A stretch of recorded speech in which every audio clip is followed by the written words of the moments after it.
नमस्कार दोस्तों, क्या आप जानते हैं कि मार्स गोल नहीं है?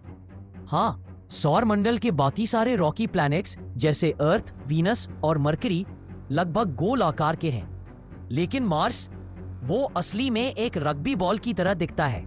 और मजेदार बात यह है कि उसके तीनों एक्सिस की लंबाई अलग-अलग है।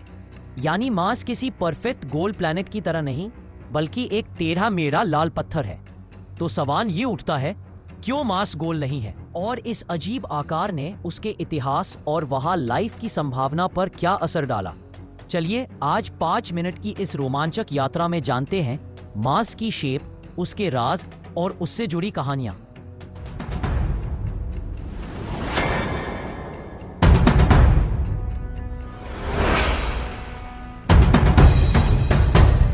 सबसे पहले समझते हैं कि मार्स का शेप कैसा है। अगर आप टेलीस्कोप या नासा की तस्वीरों में मार्स को देखो तो वो गोल ही लगता है, लेकिन असली माप में मार्स की ध्रुवों की दूरी नॉर्थ टू साउथ एक्सिस और इक्वेटर की दूरी ईस्ट टू वेस्ट एक्सिस अलग है। इसका मतलब है कि मार्स थोड़ा चपटा और लंबा है, जैसे कोई बॉल को दबाकर खींच दिया हो। वैज्ञानिक इसे कहते हैं ट्राइएक्सियल एलिप्सॉइड, यानी तीनों दिशाओं में अलग आकार। अर्थ भी पूरी तरह गोल नहीं है, वो भी पोल से थोड़ा चपटा है, लेकिन मार्स उससे कहीं ज्यादा असमान है। अब सवाल आता है, मार्स ऐसा क्यों है? पहला कारण, इट्स वायलेंट पास्ट। बिलियन साल पहले मार्स पर बड़े बड़े एस्टेरॉयड टकराए थे। उन टक्करों ने मार्स की सतह को हिला दिया और उसका मास अनइवनली डिस्ट्रीब्यूट हो गया।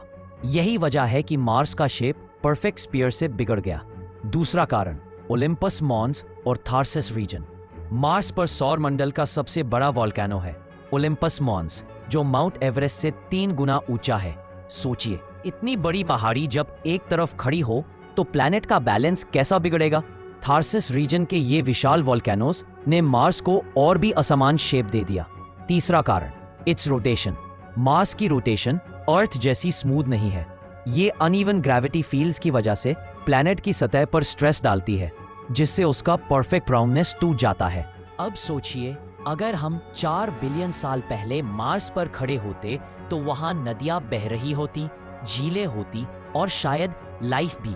लेकिन धीरे धीरे मार्स का एटमॉस्फेयर उड़ गया, पानी सूख गया और उसका शेप भी अपने वायलेंट हिस्ट्री से बिगड़ता गया।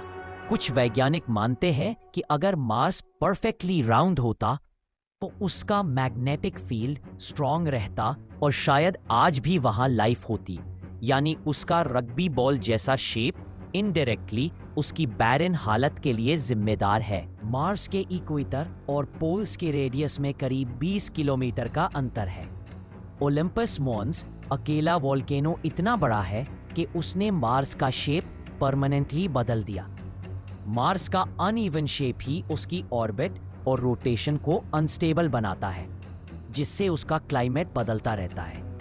नासा के सैटेलाइट्स ने पाया कि मार्स की ग्रेविटी फील्ड इतनी असमान है कि कुछ जगहों पर स्पेसक्राफ्ट्स खिंच जाते हैं और कुछ जगहों पर हल्के हो जाते हैं। तो दोस्तों, मार्स का शेप सिर्फ एक जियोमेट्री का फैक्ट नहीं है, ये शेप हमें उसकी कहानी सुनाता है।